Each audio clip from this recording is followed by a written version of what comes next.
Та бүхэндээ яг энэ хүн миний бяцхан яриаг үзэж байгаа тэр цаг хорон мөчийн яг тэр агшны мэндийг хүргэж байна. Миний би мэгмар жоохтой алтан ундаг. Завхан аймгийн Тосон цэгэл суманд төрсөн. Тэгээд 3 настай байхад Эрдэнэт ирээд Эрдэнэтэд өссөн. Тэр нь хоёр газар харьяалагддаг. Завханых Эрдэнэт гэж харьяалагддаг. Эрдэнэт хотноо хувийн бардагшин ажиллаулдаг. 13 төрлийн урлагийн чиглэлээр дуу, жүжиг, компьютер, график, дуу бичлэг, видео, клип, кино, тайзны жүжигэд уран бүтээлүүд тойрогдог, сургалт явуулдаг. 2017 он хүртэл урлагийн чиглэлээр бардагшин ажиллаулаад 3000 гаруй хүүхдүүд төгсгсөн. Иргэд ардын багш гэж явдаг байлаа. Тэгээд анх 2018 онд Монгол тулхны 100 өргөн нэвтрүүлгээр анхныхаа үзэсгэлэн гаргаж байлаа. 2021 онд Монголын нууц товчоогоор 12 бүлэг ном гаргаж байлаа. 2023 онд Нарангинтэй Ижи Заяа Монголын урлагийн мэргэжилтэй 33 эмэгтэйчүүдээр үзэсгэлэн гаргаж байсан. Энэ чиглэлээр бас мэддэг хүмүүс бас байгаа хаа. Тэр хүмүүс ер нь аних эргэн тойронд байдаг хамгийн чухал зүйлийг анзаарах хөнгөддөн шүү дээ. За тэгээд үнэхээр дотн ч юм ойр дотны хүмүүсийнх нь зөвхөн нүднийхэн зургийг тавьсан Facebook дээр ч юм уу сошиал дээр байдсан шүү дээ. Олонний танил хүмүүсийн нүдийг тавьчих хинбэ гэж таадаг шүү дээ. Ер нь ихвчлэн таадаг шүү дээ. Тэгэхээр хүнийг гадна төрхөөс нь хаад хамгийн түрүүнд өртдөг зүйл нь мэлми гэж байгаа. Мэлми. Мэлми гэдэг чинь тэрэн дунд чинь төрөлтэй хэлбэр гэж байгаа. Дүрс гэж байгаа тийм. Энгийн нүдэнд харагдах дүрс нь болохоор нөгөө давхраатай байна уу, давхраагүй байна уу, бүлдсэн байна уу, онгор байна уу, том байна уу, жижиг байна уу. Тэгээд нүднийх нь өнгөн ямар хөрөнгө юм уу, хар юм уу, цэнхэр юм уу, ногоо юм уу гэд тийм онцлог төрхүүд нүдний харц. Тэгээд мартагдгүй харц гэх юм бол хүний сэтгэл туссан тийм нэг дүр төрх бодогдоход хүний хамгийн түрүү нүд нь л бодог. Тэрнээс хамар нь бодогддгүү, уруул нь бодогддгүү байхгүй. Тэр нүд бол үннийг өгүүлдэг. Миний хувьд ямар нэгэн уран бүтээлчийн хөрөг зураг бүтээгч байгаа бол амьд байх хэрэгтэй. Хичнээн ямар ч зургийг гоё сайхан зөв үнэхээр жинхэнэ юм шиг одоо тэр чинь реалист гэдэг чиглэл гэдэг байгаа шүү дээ. Тэр юм шиг жинхэнэ зурлаач гэсэн нүд нь амьлахгүй бол тэр зураг хизээч амьлахгүй. Харахад гоё зураг мөртлөө тэр зурагнаас хүнд үлдэх зүйл байхгүй. Яагаад үлдэх зүйл хэрэгтэй? Энэ уран зураг, хөрөг зураг гэдэг чинь хүнийг яг байгаа тэр бодит төрхөөр нь цаасан дээр дахин амьлуулж байгаатай адилхан. Хорвоо ертөнцид дахин шинээр нэг хүүхэд минэлж байгаатай адилхан ингэж бүтээж тэр харц гэдэг зүйлд ач холбогдол өгч тэр зургийг амьлуулахгүй бол ер нь л хөрөг зураг зурсны хэрэг байхгүй гэж боддог л да. Энэ бол зөвхөн миний л бодол л доо. Тэрнээс хүн болгон яг надтай адилхан бас бодлого л байх. Тэгэхээр харц бол хамгийн түрүүнд зурдаг зүйл, хамгийн чухал зүйл. За тэгэхээр харцыг нь зураад хамгийн түрүүнд зураад эхэлчихээ зураг дуусан тэр хүнтэйгээ яадаг. Ярилцдаг. Харцнаас нь тэр хүнийг мэдрэхийг, тэр хүнийг ойлгохыг ямар ч ажил төрөл хийдгийг мэдгүй хүний зураг зурлаа гэхэд харцыг хараа зурж явахдаа тэр хүн юу идэг бол зөвхөн тэр хүний тухай бодол хэрэглэдэг шүү дээ. Багш идэг болов, тамирчин болов, харцныг гунигтай байх юм. Энэ үедээ яг ямар хэн мэдэрж ийсэн юм бэ гэдэг чинь нэг сонирхолтой. Тэгж бодоод хамгийн сүүлд зураг зурж тусгаад нөгөө одоо нүдэн дээр ойсон нөгөө нэг гэрлийн тусгал байдаг. Тэрийгэ хийгээл яг зураг нь яг чигнээс амлаад тэгэл тусдаг. За миний өвчлээ. Бидний мэд хэлэн. Нөхөр бол тамирчны маань зураг байл та. Энэ үнний харцыг юу бодож зурсан бэ? За миний өвч нь ерөнхийдөө тийм үндэсний үзэл хүнд нэг үндэсний үзэлээс үндэсгэх үзэл гэж байдаг шин. Тэр нэг омгших гэдэг зүйл байна л та. Хорвоо ертөнцийн тийм хідэн сая хүмүүс дундаас энэ улсын орныхаа нэр хүндийг гаргаж олноо мандуулж нэрийн алдрыг нь дуусгаж энэ хүн Монгол хүн шүү гэдэг зүйлээр бахархуулж яваа тийм ардын хөвгүүнээ угаасаа хөндлөхгүй байхын аргагүй. Хэдэн зуун сая хүнээс цойлон гарч ирж энэ улсын далбаг, төрийн далбаг мандуулна гэдэг чинь бахархах, омгших тийм сэтгэлийг ямар ч монгол хүнд төрүүлэх байх. Тийм учраас миний хувьд болохоор энэ Тэнгэрийн тэмдэгтэй л хүү байна. Тэнгэрээс ирсэн л хүү байна. Тэнгэрээс ирсэн Тэнгэрийн ямар нэг хэлэх гэсэн санааг энэ хүүхдээр дамжуулж ард түмэнд хүргэж байгаа учраас энэ хүний бахархал болсон учраас яалчгүй ингээл нүдэн тусдаг. Тэгээд хичнээн би нүдэн туслаад инглиш гэсэн очиж уулзаад ингээ ярилцахаас илүүгээр энэ хүний хөрөг зургийг амьлуулъя. Нэг тийм л бодол. Ер нь бэлгэлээг байгаа. Миний хувьд л ингээл ерөнхийдөө ихэвчлэн сүүлүүд биедаасаа үзэсгэлэн гаргадаг хажуугын зургийн захиалга авдаг л та. Яг иймэрхүү төрөл болохоор яг жинхэнэ миний өөрийн уран бүтээл гарч байгаа хин нэгний захиалгаар биш зөвхөн өөрийнхөө хүсэл өөрхийн сонирхлоор миний нүдэнд төрсөн, миний харцанд өртсөн тэр нэгэн хүмүүсийн дүр төрхийг л буулгахыг хүсдэг. Гэхдээ хүний түрүү ярьсан чиг харц гэдэг маш тийм чухал та одоо энэ хэрэглийн нүднээс ихтэл яг сайн уншиж чадвал маш олон зүйлийг уншихаар тэр хүний өдий болтол туулсан шаналл, урсан, нөлмөс, хөлс, цус бүх зүйлийг тэр харцанд нь шингэсэн болов. Энэ зургийг зураад сууж байгаа маш олон зүйл бодогдсон. Тэр тамирчин хүний төсвөрийг хатуужил ингээд өвдөх, босч чадахгүй хөл гараа хуглах тэр бүхэл амьдралын зовлон тэгээд өөрийнх нь амьдралын тохиолдсон шаналл зовлон уйтгар гүний үхэл хагцал бүхэл зүйлийг нь харцсан шингэсэн болов. Тийм болохоор энэ хүний харц юм бархах, омгших, тийм итгэл найдвар төрүүлэх ард олон тийм хэмрийн цог золбоо өгөх тийм Тэнгэрэл харцтай хүүгүй юм болов гэж бодоод л ерөнхийдөө бүтээсэн. Ер нь л тэгдэж штэ хүмүүс ч нэг. Хүмүүсийг дандаа их сайхан хүмүүс. Зэгцэнтэй бүсгүүчүүдийн зураг өлегтэй байна. Ерөнхийдөө хүмүүс тэгдэж шүү. Нэг зарим хүмүүс нь чат бичиж орж ирэхдээ бас айхтар юм бичиж штэ. Энгийн хүний зураг зурдаггүй гэж орж ирж штэ. Тэр чинь үгүй ямар ч хүн над руу ч юм уу холбоо бариад хөрөг зурхуу боломжтой байгаад асууж болно. Энэ бол хүн болгон нээлттэй. Яг тэр миний нөгөө хийсэн уран бүтээлүүдээс болоод бас тэгж харах хандлага байгаа л да. 2018 онд ихт одоо Монгол тулхны зөөр хөнгээд нэвтрүүлгийн бүх оролцогчдоор хөрөг зургийг үзэсгэлэн гаргаж ирсэн 2018 онд шүү дээ. Энд болохоор Монгол тулхны зөөр хөнөнд орсон бүх хүмүүсийн нөгөө зургийг ингээд харандаагаар зураад 50 хүний хөрөг зуртай тийм үзэсгэлэн гаргаж ирсэн. За тэгээд үнний чи араас дахиад 2023 онд Нарангийн Тэжи сая гээд Монголын нөгөө урлагийн мэрэгчлээ 33 эмэгтэйчүүдээр үзэсгэлэн гаргасан.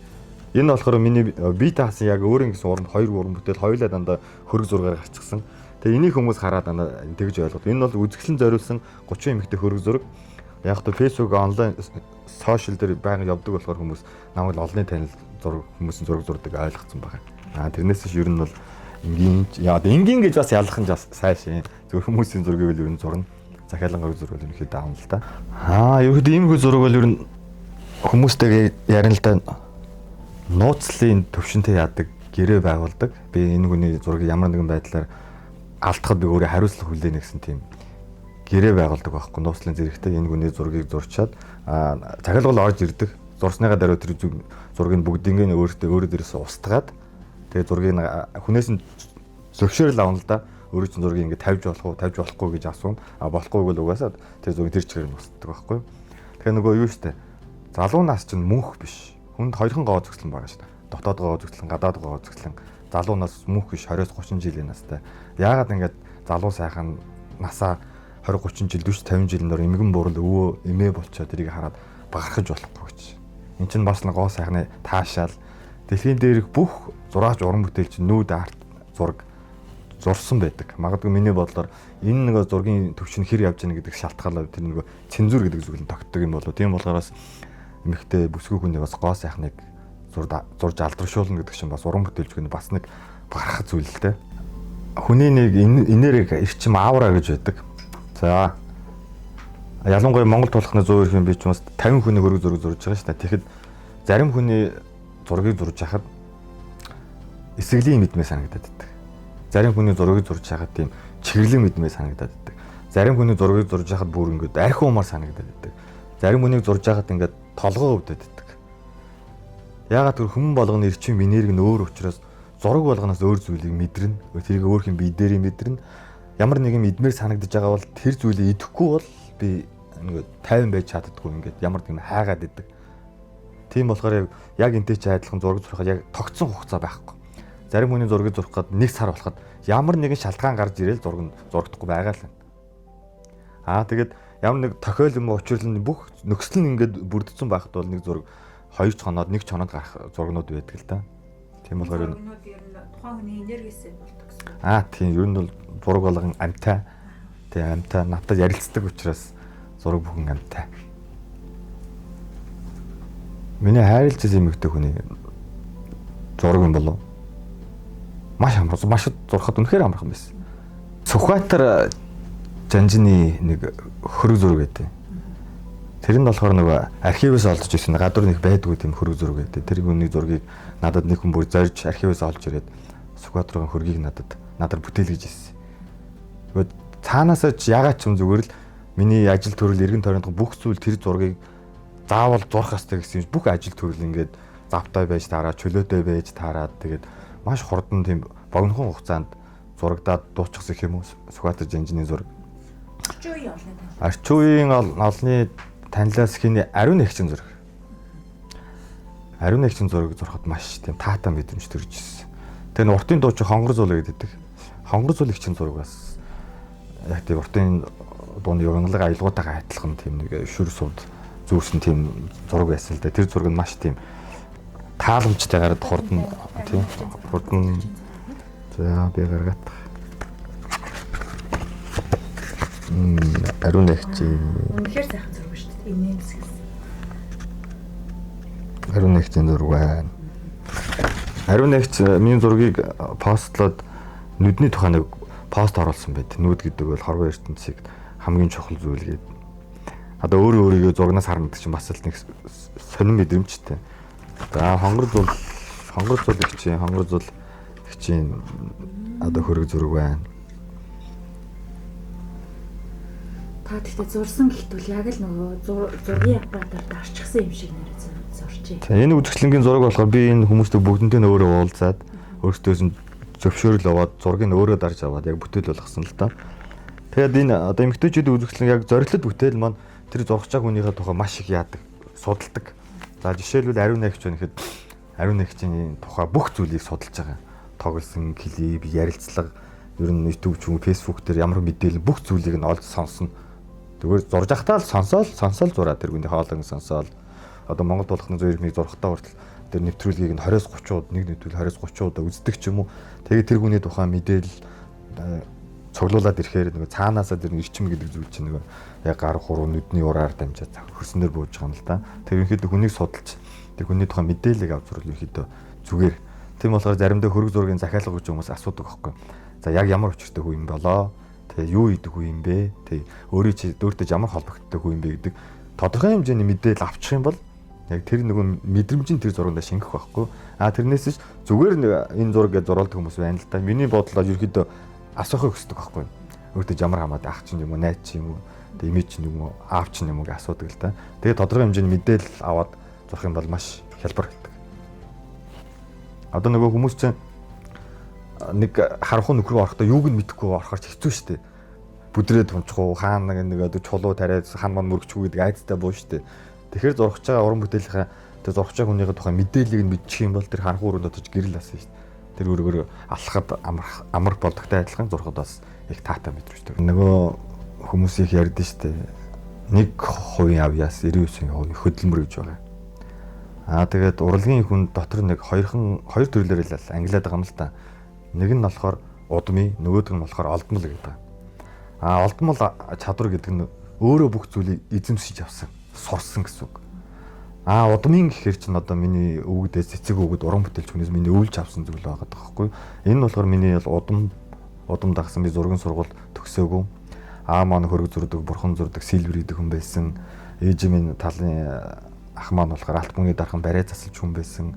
Тэгээ энэ хоёр сарын эцэг өвгдийнхаа гал голомтыг энэ авьяас чадварыг нь өвлж авах. Би өөрөө айлын баг учраас өвлж авах бүх зүйл надад дээр ингээд бууж байгаа юм л та. Ерөнхийдөө урлаг төл тавьсан цагаас хойш яг ингээд зураач болъё гэсэн тийм бодлого л байсан л та. Би ч нөр эрдэнэтэд нүүдлгээд хувийн продакшн ажиллуулаа, сургуульд явуулаа, клип, кино, жүжиг гээд кино энэ төр хийгээ нэгц хүмүүсийн байгууллагаас үр шагнал авч ирсэн үг байдаг. Зураглуу бүр хожуу орсон л та. Энэ бол шалтгаантай.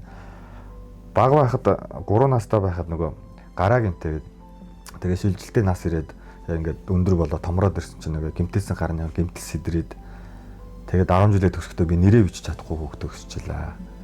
Гарны мэдрэлийн судсан тасраад 98% мэдээ авахгүй болоод нэрийч бичиж чад үзэж барьж чаддаг. Ерөөсө 2% дээр тогтдог. Тэгэл хүн чинь нэг зүйлийг алдсан бол буцаагаад хувьд байлж нэг зүйлийг өгдөн штэ. Тэгээд л ууйхгүй 10 20 хэдэн жил тэмцсэний эцэст буцаад тэр нөгөө эцэг өвгдийнхаа тэр надад үлдээсэн тэр авьяас чадварыг буцаж эзэмших тийм боломж өгсөн. Минийгээр одоо 98% мэдээ байхгүй 2% мэдээтэй ч гэсэн хөрөг буцаад зурж сурсан, үүнийг сурахын тулд маш олон зүйлийг давж туулсан, шантрах ч үе байсан, гутрах ч үе байсан, энгийн хүмүүс ингээд эрүүл сарвал гартаа ингээд бичээл зураад авах чинь бас надад тийм таата мэдвэж үдгүүлээс л хүнд нэг атаарах тийм нэг бяцгаан тэ цагаахан хорслох гэдэг зүйл төрдөг байсан л да. Тэгээд хэрвээ нэг өдөр би буугаад өгсөн бол би магадгүй юу хийгээвсэн мэдэхгүй шүү дээ. Магадгүй 8-аас хийчихвэсэн юм уу? Бүжигчин цолчихвэсэн юм уу? Бас бүжиглдэг байсан. Тэгэхээр ерөөсөө л надад энэ зүйл анханасаа зориулагдсан учраас энэ хорвоо ертөнцийг өгсөн тэр нэг тэр хатуу бүх зүйлийг хэрвээ би давж гарсан бол надад зурх зүйлийг буцааж өгөх байсан. Давж гараагүй надад энэ зүйлийг буцааж өгөхгүй шүү дээ. Тийм болохоор хорвоо ертөнцийн тэнгэрийн хүсэл гэж хэлэх хүмүүс дуртай. Тэгэхээр тэнгэрийн хүслийг биелүүлж байгаа 2% мэдээтэй гараараа уран бүтээл хийж байгаа. Тэгэхэд гартай хүн надад нэг хүн хэлжсэн юм л да. Гартай хүн ингээд уран бүтээл хийж яхад гаргүй болсон чи яагаад уран бүтээл хийдэм бэ гэж асууж ирсэн л да. Энэ бол надад хариулахад энгийн зүйл. Уран бүтээл зураг гэдэг чинь гараараа зурдаг юм аа. Тэр чинь 5 м-ээр мэдрэж зурдаг юм аа. Хард юм аа. Тэ? Тэр чинь үнэрлэд юм аа. Будган үнэрлэд юм аа. Будгандаа хүрд юм аа, мэдрэд юм аа. Тэр чинь сонсд юм аа. Тэгээ будган амталд юм аа. Тэгээ энэ 5 м чинь бүгдээрээ нэгдэж ийж энэ зураг гэдэг зүйл зурагдаад байгаа.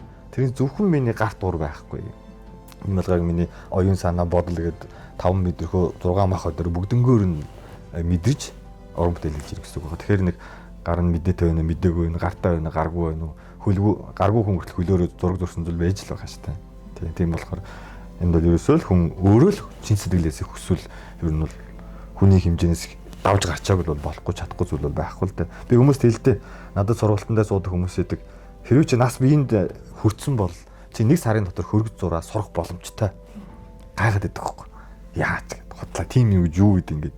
Яагаад насан турсан гэхээр нөгөө бага насны 7, 8, 10 настай хүүхдүүд чинь яг ингээд нэг яг ямар чиглэлээр явах гэдгээ шийдээгүй. Яг нэг бүрэн төлөвшөөгүй.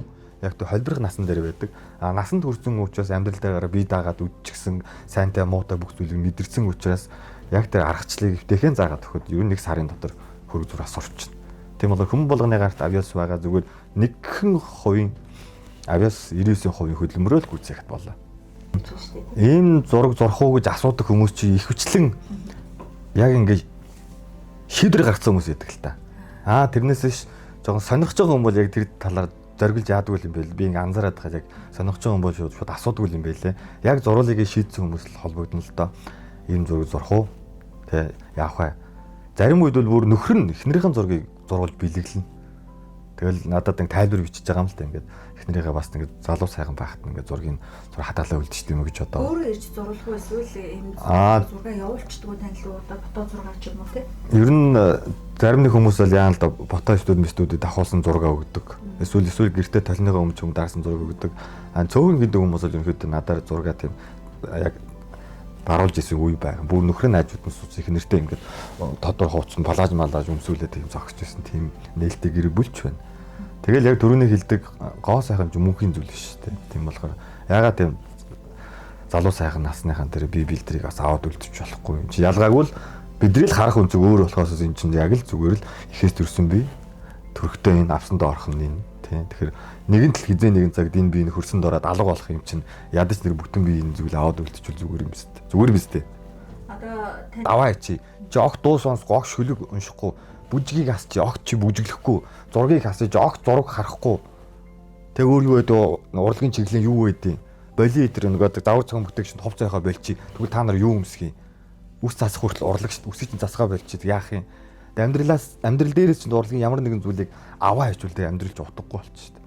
Тэр энэ урлаг гэдэг зүйл чинь нийгэмд яаж нөлөөлөд байгаа гэдгийг хүмүүс бидрүүн хэлсэн шүү дээ нөгөө. Дэрэгдээ байгаа энгийн зүйлийг анзаардаг. Дэрэгдээ байгаа хамгийн нандин зүйлийг анзаардаг. Тэрийг эрхэмлж мэддэг. Дуучид та нар зөвөр нэг шинэ жилээр халтур үж мөнгө олдог гэдэг гэж мөртлөө яагаад нийгэм юм хийдэг юм бэ гэж утгагүй зүйл байхгүй. Та нар тэр дуулсан дууг нь сонсоод ганцаарцсан үедээ урам аваад ад жаргалтай үедээ тэр зүг сонсоод инээд баяраар бялхдаг. Өвдгөлсөн үед тэр уянгийн дуу чинь хань болдог. Тэр шүлэг яруу найрагч амьдрал чинь хэрэгждэг. Сэтгэл санаас хэрэгсэн тийм сайхан зураг уран бүтээл хараад энэ нийгэм чинь тэр чигээр өөрчлөгддөг. Тэр үнцэн урлагийн мэдрэмж гэдэг зүйл чинь хүн болгоны тархин зүрхэн сэтгэл дотор байдаг мөртлөө тэрийг анзаарахгүй явчихдаг. Бид нар урлаг тунд амьдраад байгаа юм л та. Хүний алхах гişиг бүх зүйл урлаг, хоол их урлаг, өглөө гэрээсээ гараад ажилдаа хүрэх зам хоорондох хугацаа алхах хүртэл урлаг. Тийм болохоор алхам тутамч нь урлаг гэдэг зүйл байгаа. Энэ зүйлийг мэдэрч сур гэж би ерөнхийдөө тэг шамнартай дүнэртэйг нь хэлдэг. Хэрвээ та нар амьдралаас урлагийн ямар нэгэн таашаал мэдрэхүйг авахгүй гэж тийм авахгүй байгаа юм шиг санагдах юм бол өөрийгөө амьд яваа гэж хэлээд яах юм бэ? Алхам тутамд дуу шүлэг, яруу найраг, уран сайхан гэдэг зүйл амьдрал чинь байхгүй бол амьдралч үнэхээр утгагүй болно гэдэг үн цэнийг мэдэрчих юм бол ямар ч урамтал, ямар ч урлагийг хүлээж аваад таатай болдог. Миний хувьд одоо чиглэл хөрөг зураг гэдэг бол яг хөтэ эн чинь фото зураг бол яг хөтэ ингээд технологиор бүтэж байгаа зүйл. Фото зураг одоо ингээд хэвлүүлээд угаахад өсрөөл нэг 30-аас 40 жил настал өнгөн гадаад унд шүү дээ. Уран зураг чинь тэхгүй шүү дээ. 100 жил, 200 жил, 1000 жил хүртэл хадгалагдсан уран зураг гэдэг шүү дээ. Тийм болохоор хөрөг зураг зурулж байгаа хүмүүс хэлдэг байхгүй юу? 200 жилийн настай хүүхэд нь 2 3 үеэрээ миний зурж өгсөн зургийг хадгалаад бол энэ чинь сайхан зүйл. Өөрөө чинь өөд болоход өөрөө хач чинь бие биендээ дамжуулаад үлдэх зүйл. Энэ бол үн цэнтэй зүйл. Фото зурагнаа чинь ялгаатай зүйл нь энэ зургийн эд дэс ширхэг үсний ширхэг бүртэн хүний хүч хөдөлмөр шигсэн гэдэг утгаараа маш үнэтэй нандин зүйл юм шүү. Гэтэл хүмүүс фото студиуд ороод уран сайхны зураг гоё палаж өмсөд зураг авахд угаалгахад гарахад 400 500 мянган төгрөг өгдөө шүү дээ. Тэгдэг атлаа яагаад тийм хөрөг зургийн бас үн цэнийг мэддэг юм бэ? Зарим нэг хүмүүст яг хөө үн хаашийн хэлэхээр үнэтэй байна гэдэг, зарим нь болохоор ийм хямдхан байд юм уу гэдэг ч юм уу. Хүн болгоны нөгөө хүлээж авах үнц гэдэг зүйл нь өөр байдаг болохоор ерөнхийдөө хөрөг зураг зурлах асууж байгаа хүмүүс бол ихэвчлэн л дандаа нөгөө зургийн үн цэнийг мэддэг хүмүүс л яаж байгаа юм л да асууж байгаа юм л да зорж асууж байгаа юм л. Чинь яг би яг ингээ хүний захиалга аваад ирсэн юм биш л та яг өөрхийг уран бий дагаад уран бүтээл гаргасан. Одоо яг үн ханшны хувьд бол бас нэг ялгаатай зүйл гарч ирж байгаа. Ингэдэг хүмүүс хамгийн түрүүнд хідээр зурдаг гэж асуудаг. Энэ бас дахиад бас нэг буруу асуулт болж байгаа байхгүй. Ийм хүний зураг тэм хэмжээтэй зуруулвал хэдэн төгрөг болох вэ гэдэг нь зөв асуулт байхгүй. Тэгэхээр яагаад зөв гэхээр би ямар хэмжээтэй зураг, ямар хүний зураг зурхаа мэдэхгүй ээжээж тэр хүнд хэдэн төгрөг гэж хэлэхээ мэдэхгүй. Тэгэхээр чинь яг ингээ харанхуй нүг рүү явж орж байгаа юм шиг тийм утгагүй асуулт очиод байгаа байхгүй. Хідээр зурдаг вэ. Тэгээ яг юг зурхаа мэдэхгүй учраас асуудаг байхгүй. Ийм учиртай, ийм шалтгаантай, ийм хэмжээний хэрэгтэй, төвөмжин хэрэгтэй. Тэгээд зохиомжтой юм уу, зохиомжгүй юм уу, ганцаараа юм уу, хоёулаа юм уу, нэг байгальтай юм уу, эсвэл хувцс нь гоё чимэглэлтэй юм уу. Тодорхой нэг тоочны зүйлийг мэдээлэл өгчих юм бол яг үн ашны тухай. Гэхдээ яг үнэхээр яг тогтсон үн аш бол нэг байхгүй шүү дээ. Үнэхээр зарим нэг үннийг хэлээд гуйж байгаа хүмүүс байна. Би ингээд аавда ахтай ээжтэй ингээд өгөх гэсэн юм аа. Яг юм болчлоо. Үнэхээр надад боломж нь тийм байна ахаа. Ингээд өгөөч гэх юм бол тэр үнтэй ярилцж байгаа боломж болцоогоор тааруулаад ингээд бүтээгээд өгчдөг. Хэрвээ ярилцвал шүү дээ. Тэгэхгүй зүгээр ингээд захиалгаагаа зүгээр ингээд зураг аваад явчихдаг хүмүүс байна л та. Дундаж бол үнэн бол доод үнэлэн 200 мянган төгрөгөөс л эхэлтэй. Тэгэл дэшээ нэг зургийн хэмжээ өнгө. Одоо энэ болохоор нэг pop art чиглэлийн соло өнгөнийх л та. Ерөөдөөс ихвчлэн сүүлүүд ийм өнгөний зургийг хүмүүс их яагаад байгаа. Сонирхоод байгаа. Өөрөө чинь цэнгэр хөөх гэдэг чинь тэнгэрийн өнгө. Тэнгэрлэг гэгээ. Тэгээ энэ өнгө нь чинь бас нэг давуу тал байгаа. Би хүмүүст хэлдэг байхгүй. Энэ зургийг ямар ч газар өргөсөн тэр орчинтойгоо зөгцдөг. Яагаад гэвэл тэнгэрийн өнгө учраас тэнгэрийн өнгөд бүх өнгө хоршдог байхгүй. Тэнгэрийн өнгөнд хорвоо ертөнц дээрх бүх өнгө утга нэгтэй яг нэгэн зэгт оршдог. Энэ өнгөтэй улаан өнгө зөгцсөн, шар өнгө зөгцсөн, догоон өнгө зөгцсөн, хар өнгө зөгцсөн. Тийм болохоор гэрийнхэн хаан ямар ч тийм эд өгшил тавилганы дэргэд тавьсан энэ бол төгс зөгцдөг учраас ерөнхийдөө энэ өнгөөр зурх дуртай. Хугацааны хувьд бол яг тоочны юм ахад нөгөө бас нэг юм ялгаа байгаа. Захиалга өгч байгаа хүмүүс би хэлдэг яг яаралтай юу, яаралтай биш үү гэж асуудаг байхгүй. Тийм бол яагаад асууж байгаа нөхөр яаралтай тулцсан өнөө маргааш шиг зурцсан зурганд хамгийн түрүүнд гаргадаг байхгүй юу? Яаралгүй 50 10 хоногийн дараа 7 хоногийн дараа их юм бол яг цаг замдаа тааруулаад яг тухайн өдөрт нь тааруулаад зурчдаг. Тийм болохоор яг нэг тоочны хугацаа бол байхгүй. Үнэхээр яг юм бүх энэ хоолон дээр нь тулцсан маргааш өдөр тэдэн цагаас хэрэгтэй байна гэд үнэхээр учирлаад хэлвэл тэгэл тэр үед хийжсэн бүх юм хаашлуулаад маргааш нь дотор нь 24 цаг 48 цаг хүртэл угаад гаргаж өгдөг уран бүтээлүүд биш үү? Тэг ерөнхийдөө тэгэл яг хугацаанд нь тааруулаад тэр ирчмээрийн зурчдаг гэсэн үг.